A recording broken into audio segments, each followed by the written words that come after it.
शिवाजी का नाम लेते ही आंखों के सामने एक वीर शासक, आज्ञाकारी पुत्र और नेक मराठा योद्धा की तस्वीर घूम जाती है।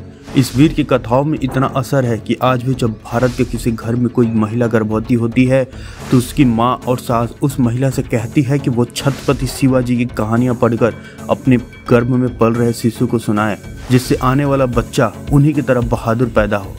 6 जून 1674 को छत्रपति शिवाजी महाराज का राज्याभिषेक हुआ था। इसी दिन शिवाजी ने महाराष्ट्र में हिंदू राज्य की स्थापना की थी, जिसके बाद ही उन्हें छत्रपति शिवाजी की उपाधि मिली थी।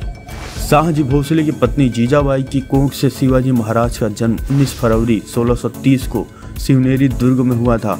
शिवनेरी का दुर्ग पुणे से उत्तर की तरफ जुन्नर नगर के पास था। शिवाजी का पूरा नाम शिवाजी राजे भोसले था, लेकिन वो छत्रपति शिवाजी के नाम से मशहूर हुए।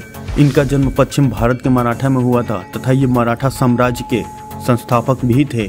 शिवाजी को सेनानायक के नाम से भी जाना जाता है। शिवाजी ने शिक्षा दीक्षा अपनी माता जीजाबाई से प्राप्त की थी, इसलिए शिवाजी की पहली गुरु उनकी माँ ही थी। शिवाजी के व्यक्तित्व में उनकी माँ का असर सबसे ज्यादा दिखाई देता है, इसलिए अगर लोग शिवाजी की वीर गाथा गाते हैं तो उससे पहले माँ जीजाबाई को प्रणाम करते हैं। शिवाजी ने शस्त्रों का प्रयोग करने की शिक्षा और युद्ध लड़ने की शिक्षा अपने दादाजी कोंडेव से प्राप्त की थी। इन दोनों ने ही मिलकर शिवाजी में हिंदुत्व की भावना का प्रसार किया था और उसे अपने धर्म की रक्षा कैसे करनी चाहिए इसके लिए साक्षात ज्ञान भी दिया था।